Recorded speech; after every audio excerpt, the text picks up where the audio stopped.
എത്യോപ്യയിലെ അഗ്നിപർവ്വത സ്ഫോടനത്തെ തുടർന്ന് വിമാന സർവീസുകൾ തടസ്സപ്പെട്ടു. നെടുമ്പാശ്ശേരിയിൽ നിന്നുള്ള സർവീസുകൾ ഇന്നും തടസ്സപ്പെട്ടേക്കും. ജിദ്ദയിലേക്കുള്ള സർവീസ് തടസ്സപ്പെട്ടത് ഉംറ തീർത്ഥാടകരെ വലച്ചു. രാജസ്ഥാൻ അടക്കമുള്ള ഇന്ത്യൻ നഗരങ്ങൾക്ക് മുകളിലും ചാരവും പുകയും. ശബരിമല സ്വർണ്ണക്കൊള്ള കേസിൽ മുൻ ദേവസ്വം കമ്മീഷണർ എൻ വാസുവിൻ്റെയും മുൻ തിരുവാഭരണം കമ്മീഷണർ കെ എസ് ബൈജുവിൻ്റെയും ജാമ്യാപേക്ഷകൾ ഇന്ന് കോടതിയിൽ. എ പത്മകുമാറിൻ്റെ SIT കസ്റ്റഡി അപേക്ഷ നാളെ പരിഗണിക്കും.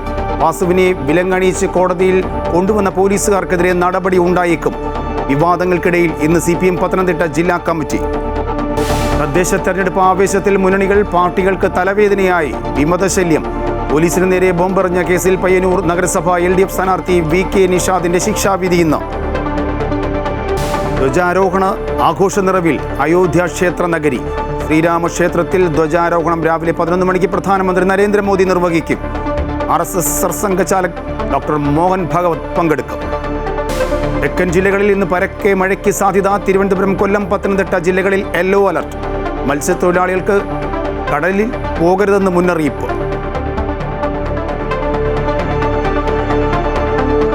ഇന്ത്യക്കെതിരായ രണ്ടാം ക്രിക്കറ്റ് ടെസ്റ്റിൽ ദക്ഷിണാഫ്രിക്കയ്ക്ക് ആധിപത്യം. വെളിച്ചക്കുറവ് മൂലം ഇന്നലെ നേരത്തെ കളി നിർത്തിയപ്പോൾ ദക്ഷിണാഫ്രിക്ക രണ്ടാം ഇന്നിംഗ്സിൽ വിക്കറ്റ് നഷ്ടമാകാതെ 26 റൺസ് എന്ന നിലയിൽ.